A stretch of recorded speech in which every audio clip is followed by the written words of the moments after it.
Hey, what's up, everybody? I swear to God, it feels like spooky season is coming early this year because I keep selling out of stuff. So I'm making a shitload of steaks this morning. Two of these will be just regular steaks. The other four, this will be two of those Blade the Vampire Hunter steaks.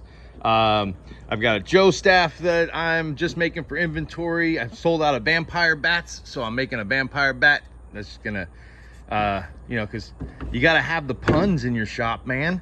I've also got a custom order for you for a Neolithic club. So this is going to be a pretty cool looking caveman club by the time I'm done.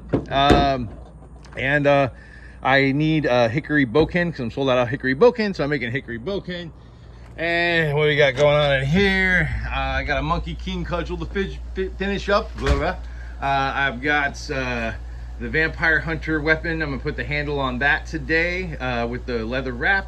Those are just a pair of Scrimma sticks that are done and going to the shop. And the Wolverine bat, I drilled the holes for this morning. I'm gonna sand those over, and then I'll continue on this. These are gonna have 3 blue stripes. I'll have 3 spikes on either side, and then the rest of the bat will be yellow. I'll have a yellow handle. There'll be a Wolverine like face decal on here and a couple of like Weapon X like snicks. But anyway, that's what I'm working on. As always, link to the shop is in my bio. Warrior Wood Weapons, I am out.